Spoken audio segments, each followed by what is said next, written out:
தமிழ் திரைப்படத்துல தமிழ் வாழ்கன்னு ஒரு சத்தம் கேட்குது. தம்பி சிவா வந்து கடைசியா தமிழ் வாழ்கன்னு கையை உயர்த்தி இருக்கும்போது நானே கத்துற மாதிரி தான் இருந்தது. அது எல்லா மாநிலங்களில் இருந்தும் நம்ம ராணுவத்துல இருக்கோம். அங்க ஹிந்தி போய் கத்துக்கிற வேண்டியது இருக்கு. இப்போ மொழி தேவைப்படுது, கத்துக்கிறோம். அதை விட்டுட்டு நீ கட்டாயம் இதை படிச்சுதான் தீரணுங்கிறத ஏற்க முடியாது.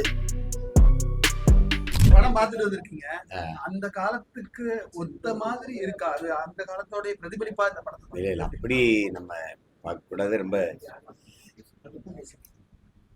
இதை ஒரு படமா தான் பார்க்கணும். நம்ம வந்து நம்மளுடைய மொழி போராட்ட வரலாற்று பேர் ஆவணம் இது இல்லை. அந்த மொழி போராட்ட உணர்வை எடுத்துக்கிட்டு அவங்க அதுக்குள்ள ஒரு திரைக்கதையை பண்ணியிருக்காங்க. ஏன்னா அதுக்குள்ள காதல், ஒரு அண்ணன் தம்பி, இதெல்லாம் வச்சு பண்ணிருக்காங்க. அப்படி நம்ம மொழி போராட்டம் நடந்தது இல்லை. அது வந்து அதுக்குள்ள அவங்க ஒரு கற்பனை கலந்து அவங்க எடுத்தோடனே சொல்லிடுறாங்க. அதுல என்ன நம்ம பார்க்க வேண்டியது இருக்குதுன்னா, ஒவ்வொரு தேசிய இனங்களுக்கும் அதனுடைய மொழி என்பது உயிர். அதுதான் முகம், முகவரி, அடையாளம். அதுலயே வர்ற மாதிரி இந்தியாவினுடைய சிறப்பு என்பதுனா வேற்றுமையில் ஒற்றுமை தான். அது ஒரு பன்முகத்தன்மை கொண்ட ஒரு ஐக்கியம். அப்ப இது பல மொழிவழி தேசிய இனங்களை கொண்ட ஒரு ஒன்றியம். அதுல அவரவர் மொழி அவரவருக்கு முக்கியம். அதுல ஒரே ஒரு மொழியை கற்றாகணுங்கிற கட்டாயம்ங்கிறது அது யாராலும் ஏற்க முடியாதுங்கிறத அந்த உணர்வுல தான் நம்ம இந்த மண்ணில் நம்மளுடைய மொழி போராட்டம் வெடிச்சது. அதுதான் இந்த படம் பிரதிபலிக்குது. உணர்வு அதுதான். எனக்கு நிறைவு என்னன்னா, தமிழ் திரைப்படத்துல தமிழ் வாழ்கன்னு ஒரு சத்தம் கேட்குது. அது வியக்கத்தக்கதா இருக்குது. அது தம்பி சிவா வந்து கடைசியா தமிழ் வாழ்கன்னு கையை உயர்த்தி இருக்கும்போது நானே கத்துற மாதிரி தான் இருந்தது. அது அப்புறம் எங்களுடைய மொழிப்பொறியியலுடைய படத்தை இறுதியா போட்டது பார்க்கும்போது சரி, அதெல்லாம் காட்டுறதுக்கு இன்னைக்கு ஒரு படம் திரையில வருது அப்படின்னு. மொத்தமா நம்ம என்ன புரிஞ்சுக்கிறோம்னா, ஒவ்வொரு மொழிவழி தேசிய இனங்களுக்கும் அவரவர் மொழி முக்கியம்.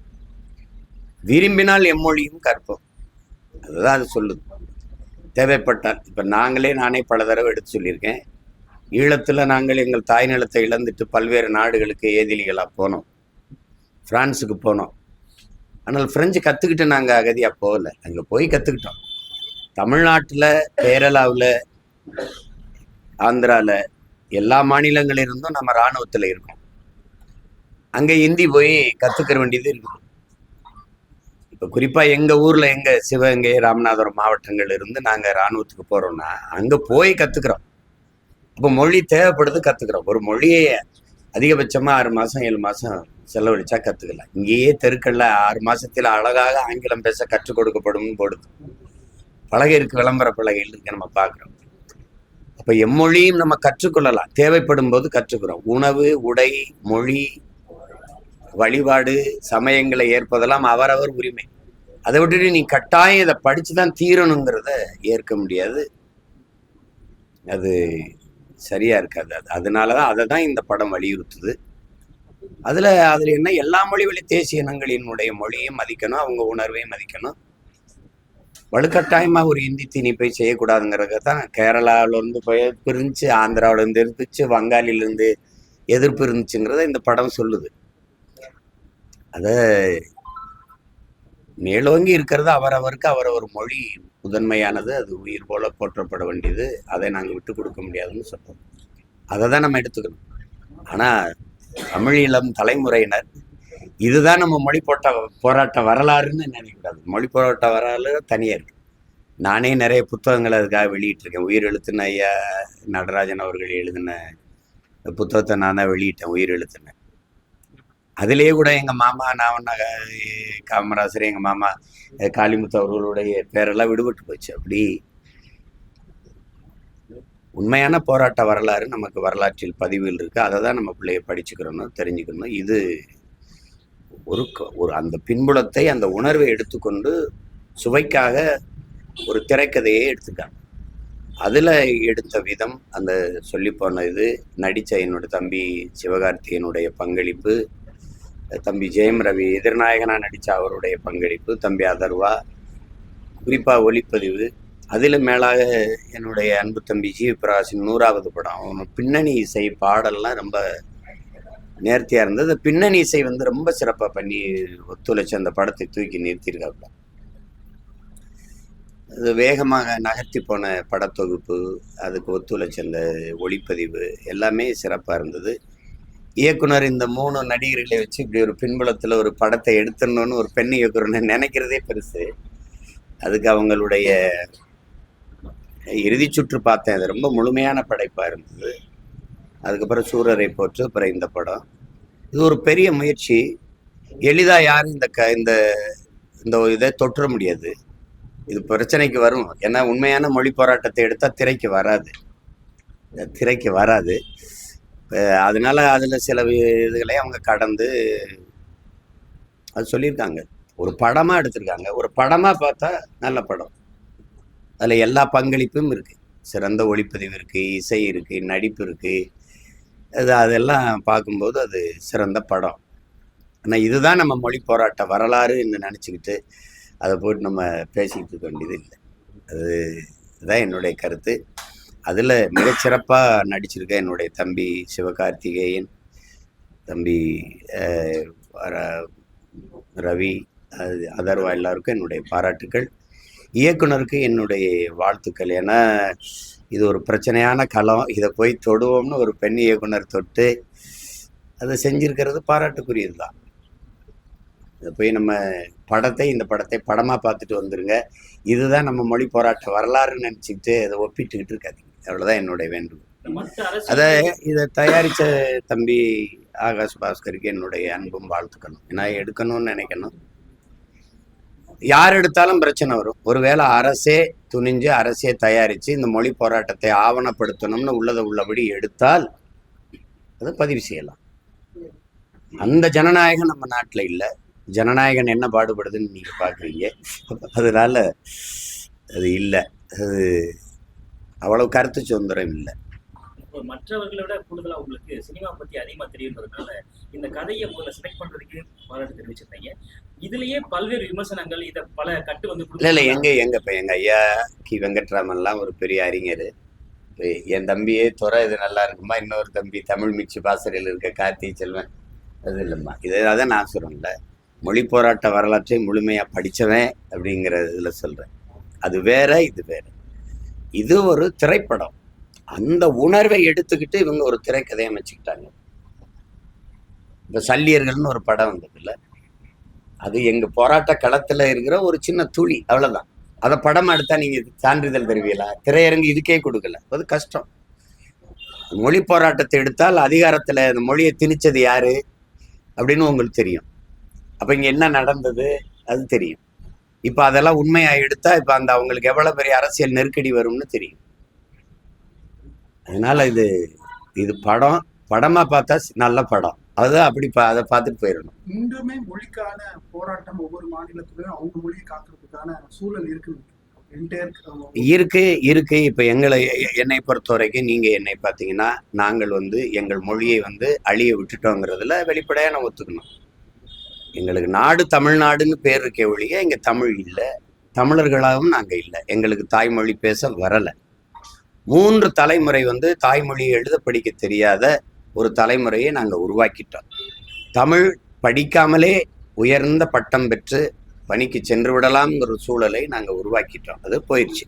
எங்கள் வழிபாட்டில், எங்கள் வழக்காடு மன்றங்களில், எங்களுடைய பண்பாட்டில், எங்களுடைய பேச்சில், எழுத்தில், எங்களுடைய ஆட்சி மொழி, அதிகார மொழி, பயன்பாட்டு மொழி, ஏன் ஒரு திருமண அழைப்பிதழில் கூட தமிழில் நம்ம அச்சிடுவதில்லை.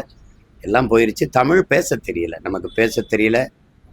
வம்படியாக வலுக்கட்டாயமாக ஆங்கில சொற்களை போட்டு போட்டு பேசுறது ஒரு தங்கிலீஷ் அதை உருவாக்கிட்டோம். இப்போ தமிழகத்தின் தமிழ் தெருவில் தமிழ்னு பேசணும். எங்கும் தமிழ், எதிலும் தமிழ்னு இறங்கி இன்றைக்கி போகும்போது கடை வீதியில் நான் சொன்னதுக்காக திரும்பி 2 பக்கம் பாருங்கள். எங்கேயாவது தமிழில் இருந்தால் பாருங்கள். எழுத்து தமிழில் இருக்கும், சொன்னீங்கன்னா உச்சரிப்பு ஆங்கிலத்தில் இருக்கும். எழுத்து ஆங்கிலத்தில் இருக்கும், உச்சரிச்சிங்கன்னா தமிழில் வரும். அதுதான் தங்கிலீஷ், அது தமிங்கிலம். அப்போ அதை மீட்கணும்னு நினைப்போம். ஏன்னா தமிழ் மீட்சியே தமிழர் எழுச்சி. மொழி அழிந்தால் ஒரு இனம் அழியும். மொழி அழிய விட்ட இனங்கள் மலையளவு இருந்தாலும் கடுகளவு சிறுத்து வீழும். மொழியை பாதுகாத்த இனம் கடுகளவு இருந்தாலும் மலையளவு உயர்ந்து வாழும். இதுதான் வரலாறு. அப்படி இருக்கும்போது என் மொழி அழிஞ்சிருச்சு. இப்போ முழுமையா எல்லா சொற்களுக்கும் கலை சொற்கள் வேர் சொற்கள் கொண்டது என்னுடைய இது. இப்ப நீங்க வந்து ஆங்கிலத்துல ரைஸ் அப்படின்னு எடுத்துக்கிட்டா நெல்லும் ரைஸ் தான், அரிசி ரைஸ் தான், சோறு ரைஸ் தான். எனக்கு நெல், அரிசி, சோறு 3 இருக்கு. அவனுக்கு சித்தப்பா பெரியப்பா எல்லாமே அங்கிள் தான். எனக்கு சித்தப்பா பெரியப்பா மாமா 3 இருக்கு. அவனுக்கு சின்னம்மா பெரியம்மா அத்தை எல்லாமே ஆன்டி தான். எனக்கு சின்னம்மா பெரியம்மா அத்தை இவ்வளவு இருக்கு. அப்போ அந்த மாதிரி சொற்கள் இருந்தும் என் மொழி அழியுது. இப்போ மற்ற மொழிகளுக்கு மலையாளத்திலேயோ அல்லது தெலுங்குலேயோ அல்லது கன்னடத்திலேயோ அவர்கள் மொழி பற்று வைத்திருப்பார்கள். ஆனால் அவர்கள் மொழியில முழுமையான சொற்கள் இல்லை. 40-60 விழுக்காடு தான் தாய்மொழியில சொற்களுக்கு, மீதி எல்லாம் ஆங்கிலம் தான். பிக்சர்ல தான், சினிமால தான். நான் கேரளாவில் படம் எடுத்துக்கிட்டு இருக்கும்போது அந்த காவல் நிலையத்துல வந்து காவல் நிலையம்னு நமக்கு இருக்கு, போலீஸ் ஸ்டேஷனுக்கு. அங்க அந்த காவல் நிலையத்துக்கு மலையாளத்தில் எழுதி வைக்கணும்னு ஒரு தம்பியை கேட்டேன். அங்க எனக்கு நிர்வாக தயாரிப்புல இருந்தவருக்கு. அதுதான் போலீஸ் ஸ்டேஷன் தம்பி, அது ஆங்கிலம்டா, அதுதான் போலீஸ், என்ன சொற்கள் இல்லை. அப்போ கன்னடர்கள் வந்து நல்ல மொழி பற்றில் இருப்பாங்க. 30-40 விழுக்காடு அவங்களுக்கு சொற்கள் இல்லை, ஆங்கிலம் தான் பயன்படுத்தி ஆகணும். அப்போ அந்த நிலைமையில நாம அழிய கொடுத்துட்டு இருக்கிறோம். அதை மீட்கணும்னு நினைக்கிறேன். எல்லாரும் நம்மளதான் தமிழர்களை அதிக மொழி பற்று இருக்குது, மொழி வெறியில் இருக்கிறோன்னு சொல்றாங்க. ஆனால் நம்மை விட கன்னடர்களும் மராட்டியர்களும் இன்னும் கூடுதலா இருக்கிறதா நான் உணர்றேன். சமகாலத்துல நான் உணர்றேன். இப்போ அப்படியெல்லாம் நம்ம இல்லை. ஆனா இப்ப இந்தியை நம்ம எதிர்க்கிறோன்ற, எங்க இந்தி இல்லை? எல்லா இடத்துலயும் இருக்கு, எல்லா இடத்துலையும் இருக்கு. இப்போ குறிப்பா நான் வந்து என் ஊர் ராமநாதத்துக்கு போனா வெல்கம் டு ராம்நாடு அப்படின்னு எழுதியிருக்கு. தமிழ்ல எழுதியிருக்கா? ராமநாதபுரம் மாவட்டம் உங்களை வரவேற்கிறது அப்படின்னு எழுதியிருக்கா? எழுதி கீழே ஆங்கிலத்தில் இருக்கா? இல்லை, வெறும் வெல்கம் டு ராம்நாடு தான். என் சொந்த ஊருக்கு இங்கிலீஷ் என்னை வரவேற்று விட்டுட்டு அப்படி அப்படி இருக்கு நிலைமை. அதனால மொழி பற்று என்பது அது வந்து அதை சொல்ல முடியாது. தமிழுக்கு அமுதென்று பேர், அந்த தமிழ் இன்பத்தமிழ் எங்கள் உயிருக்கு நேருன்ட்டான். அதுக்கு மேல ஒன்றும் சொல்றது இல்லை. தமிழ் எனக்கு மொழி அல்ல, என் மூச்சு. வெறும் பேச்சு மொழி அல்ல, என் மூச்சு மொழி. அந்த பற்று எல்லாருக்கும் இருக்குது. அது இருக்கணும்னு நான் விரும்புறேன்.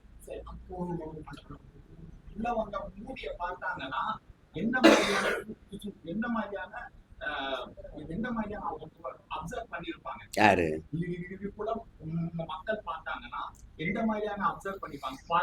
இது வந்து இல்ல இல்ல அப்படி அண்ணா மொழியை காப்பாத்தினாரு.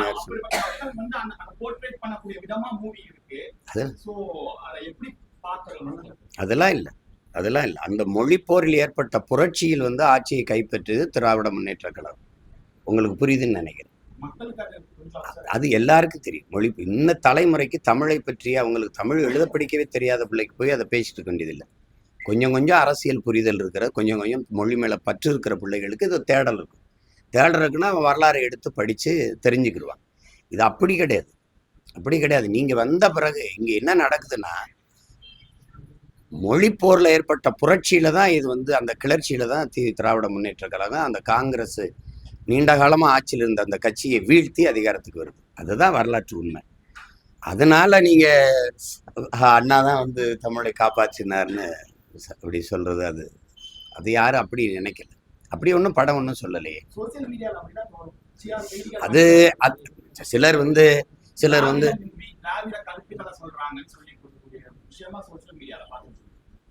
எனக்கு அப்படி ஒன்றும் இதுல அப்படி சொன்னதா நான் உணரலை. அப்படி ஒன்றும் தெரியல.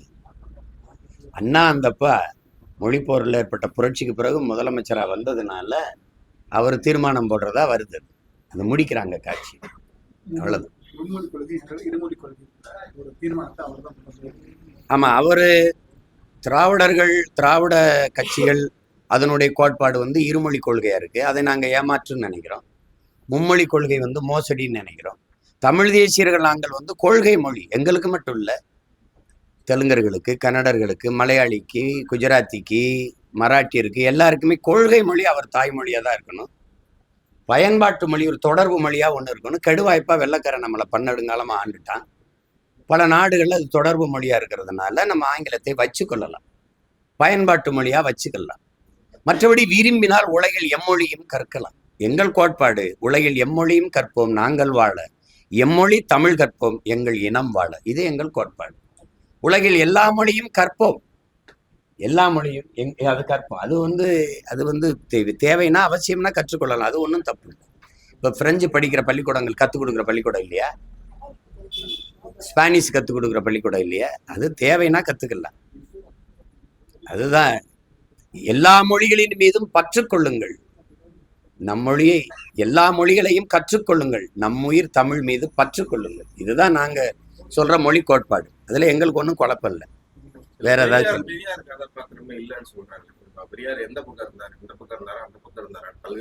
1935 தொடக்கத்துல நம்ம பாட்டனார் நடராஜன் தாளமுத்தெல்லாம் மரணிக்கும் போது அந்த காலகட்டத்தில் ஏற்பட்ட மொழி போராட்டத்துல அவரும்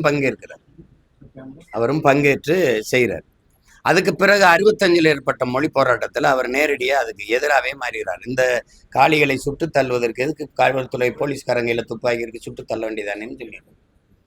அது நான் இந்தியை எதிர்க்கிறது தமிழ் அழிஞ்சு போயிருங்கிறதுக்கு இல்லை, இங்கிலீஷ் படிக்காம விட்டுருவாங்கிறதுக்கு தான் சொல்றாரு. அவர் தமிழை விட ஆங்கிலத்தின் மீது அக்கறை கொள்றார். வீட்டில் வேலைக்காரி முதற்கொண்டு மனைவிட்ட குடும்பத்தில் எல்லாத்தையும் ஆங்கிலத்தில் பேசுங்க. ஆங்கிலம் நாகரிகமான மொழி, தமிழ் அறிவியல் மொழி இல்லைங்கிறது இவர்களுடைய குற்றச்சாட்டு. அறிவியல் மொழி இல்லாமையா என் பாட்டை 1800 ஆண்டுக்கு முன்னாடி ஓடுகிற நீரை தடுத்து பாசனத்துக்கு பயன்படுத்தினா? அறிவியல் மொழி இல்லாமையா உலகத்தில் எந்த ஒரு கட்டடம், புல்லோ பூண்டோ மரமோ செடியோ குடியோ எதுவும் தன்னிழல் தரையில் விழாது ஒன்றை நீ காட்டவே முடியாது. உலகத்திலே ஒரே ஒரு கட்டிடம் தான் என் பாட்டன் கட்டிய பெருவுடையார் கோயில், தஞ்சை பெருவுடையார். உலகத்திலே தன்னிழல் தலையில் வராதது. அது அறிவியல் தொழில்நுட்பம் இல்லையா? அண்மையில 5000 ஆண்டுகளுக்கு முன்னாடி தமிழர்கள் இரும்பை உருக்குகிற நுட்பத்தை வச்சிருந்தார்கள்னு ஐயா முதல்வர் ஸ்டாலின் பேசுனது இருக்கு. அப்ப 5000 ஆண்டுக்கு முன்னாடி இரும்பை உருக்குறது தொழில்நுட்பம்ல, அது அறிவியல் இல்லையா? அறிவியல் மொழி இல்லையா? எப்படி இது? சும்மா சொல்றது தமிழ்ல. அதனால அவரு இந்தி எதிர்ப்புல அவர் உறுதியா இல்லை. நீங்க படிச்சீங்கன்னா பேரறிஞர் அண்ணா அவர்களே, என்னுடைய அண்ணன் தமிழரசனுடைய இதை வாழ்க்கை வரலாறை படிச்சு வரும்போது, அவரும் ஒரு நண்பரும் கல்லூரியில் படிக்கும்போது பேரறிஞர் அண்ணா அவர்களை பார்க்கும்போது, நீங்க போய் படிக்கிற வேலையை பாருங்க, இதெல்லாம் நாங்க பாத்துக்கிறோம்னு சொன்னதுல அவர் மன வருந்தினேங்கிற அண்ணாட்ட இப்படி ஒரு பதில நாங்க எதிர்பார்க்கல. அது இப்ப போய் விமர்சிச்சுட்டு இருக்க வேண்டியதில்லை. என் முன்னோர்கள் செய்த தவறையெல்லாம் தாண்டி சரி செய்யறதுக்கு எங்களுக்கு அதை விட வெறித்தனமான மொழி பற்று இருக்கு. அதான் நாங்க சரி செய்வோம். செத்து போன மொழியை உயிர்ப்பிப்போம், இறந்துகிட்டு இருக்கு உயிர்ப்பிப்போம். இப்ப அவங்களுக்கு பொறுத்த வரைக்கும் சமஸ்கிருதத்துக்கு முன்னுரிமை கொடுத்து சமஸ்கிருதத்துக்கு பல ஆயிரம் கோடியை ஒதுக்குறது காரணம் என்ன? அதிகப்படியா பணம் ஒதுக்குறாங்க. காரணம் என்ன? அவர்கள் தாய்மொழி இறந்து சிதைஞ்சு அழிஞ்சு போச்சு, அதிகாரத்துக்கு வந்துட்டாங்க, உயிர்ப்பிக்க துடிக்கிறாங்க. இப்ப நான் என்ன பண்ணுவேன்? எதுக்கு அதிகாரத்துக்கு வர துடிக்கிறேன்? என் மொழி அழிஞ்சு போச்சு, உயிர்ப்பிக்க துடிக்கிறேன். அது அதிகாரத்துக்கு வந்து அதை எப்படியாவது மீட்கணும். தமிழ் படிக்கணும். தமிழ் படித்தால் வேலை கிடைக்குமா, சோறு கிடைக்குமான்னு நீங்க முன்வைக்கிறீங்க. தமிழ் படித்தால் தான் தமிழ்நாட்டில் வேலைன்னு ஒரு சட்டம் வந்துருச்சு, உறுதிப்பாடு வந்துருச்சுன்னா எல்லாரும் படிப்பான். அவ்வளவுதான். அதுல ஒண்ணுது இல்லை. சமகாலத்துல காமராஜர் இருந்தாரு, அவருடைய நிலைப்பாடு இந்தி இல்ல, காங்கிரசினுடைய நிலைப்பாடு அது அவங்களுடைய நிலைப்பாடு ஒண்ணும் இல்லை. ஐயா அமைதியாயிட்டாரு. அப்ப பக்தவச்சலம் தான் முதலமைச்சர். அதனால அவரால் ஒன்றும் சொல்ல முடியல. அது இங்க அவங்க தான் செய்தித்துறை அமைச்சர், ப்ராட்காஸ்டிங் மினிஸ்டர் இருந்தவங்க நம்ம அம்மா இந்திரா காந்தி. அதில் அவங்க நான் என்ன இந்திரா காந்தி தானே அந்த துறை அமைச்சர், நான் பேசுகிறேன்னு சொல்லி பார்க்குறாங்க. அது ஒன்றும் எடுப்படல. பக்தவச்சலம் அதை பெருசாக அதை கண்டுக்கல. அவங்கெல்லாம் உங்களுக்கு தெரியும், காங்கிரஸ்காரர்கள் காந்தியை விட இந்திய பற்றாளர்கள். உங்களுக்கு புரியுதுன்னு நினைக்கிறேன். அதனால அந்த பிரச்சனை அவங்களுக்கெல்லாம் அது ஒரு மொழியெல்லாம் தமிழ்லாம் என்ன தமிழ் அப்படின்னு நினைக்கக்கூடிய ஆளுங்க. அதனால ஒன்றும் இல்லை. ஏன்னா தமிழ்நாடுன்னு பேர் வைக்க சொல்லி நம்ம தாத்தா சங்கரலிங்கனார் 79 நாட்கள் போராடியதே இவங்க யாரும் கண்டுக்கலையே. இன்னொரு தாத்தன் ஜீவானந்தம் போய் ஆதரவு கொடுத்தது மாதிரி மற்ற யாருமே போய் அவருக்கு துணை நிற்கலையே. அப்போ அதெல்லாம் பேசி முன்னோர்களின் தவறை போய் விமர்சிச்சுட்டு இருக்கோன்னா நம்ம அந்த தவறை திருத்திக்கிட்டு சரி பண்ணி போகணும். படைப்பா இந்த படம் பராசக்தின்னு ஒரு படைப்பு நல்ல படம். ஆனால் அந்த மொழி உணர்வை மொழி போராட்டத்தை அப்படியே அது பதிவு செய்யல. ஆனால் மொழி உணர்வை சிதைக்கல. கடைசியா முடிக்கும் போது தமிழ் வாழ்கன்னு ஒரு திரைப்படம் சொல்லுதுன்னா பாராட்டணும். செழியன் அந்த கதாபாத்திரம் சீமான் தான் செழியன். அது பேரு செழியன்னு வச்சுட்டாங்களே ஒழிய நான் தான் செழியன். அதுதான் இருக்கு. வேற ஏதாவது கேள்வி இருக்கா? வாழ்த்துக்கள் எல்லாருக்கும். நன்றி.